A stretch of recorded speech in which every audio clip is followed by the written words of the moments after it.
Which matters more in a Pacific conflict? The range of a missile or the distance to the next fuel depot? War plans are usually described through fighters, submarines, and long-range weapons. But after the opening attacks, a harder question takes over. Can those forces still be fueled, armed, repaired, and returned to combat? This is not a prediction of war. It is a test of what would make deterrence credible.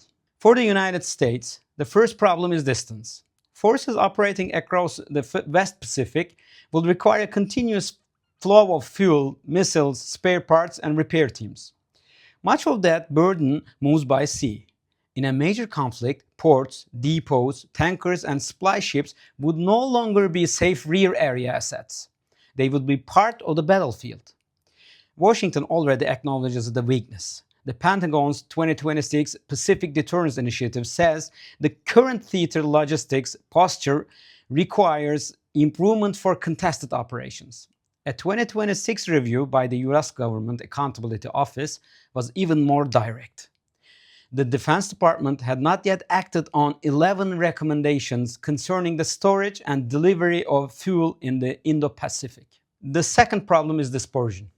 The United States plans to move aircraft and other forces away from a few large bases and across networks of smaller locations. This makes them harder to destroy in one strike. But dispersion does not remove the logistics problem, it multiplies it. Every additional site needs fuel, weapons, communications, maintenance, and runway repair.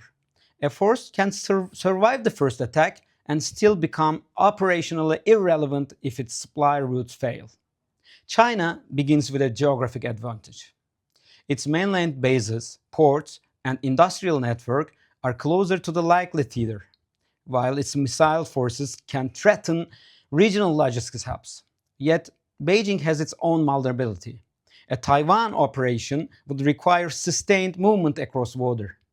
The Pentagon's 2025 China report assesses that the PLA still lacks enough conventional air and maritime lift for a large-scale amphibious assault, and it's training with civilian roll-on, roll-off ships to compensate. Those civilian ships add capacity, but they do not eliminate risk. Once forces cross the strait, every ton of fuel, ammunition, food, and medical support must follow them through contested waters. China's supply line is shorter than America's, but it is also concentrated and exposed. This is where allies matter. Access to Japanese, Philippine, and Australian ports and bases could distribute American logistics and create redundancy. But a location on a map is not yet a functional network. Political permission, stocks, repair capacity, common procedures, and protection must exist before a crisis begins. So the contest is not simply American global reach against Chinese proximity. It is a competition between logistics networks under attack. The site with more ships and missiles on day one may not be the site with usable combat power later. Logistics does not replace combat power.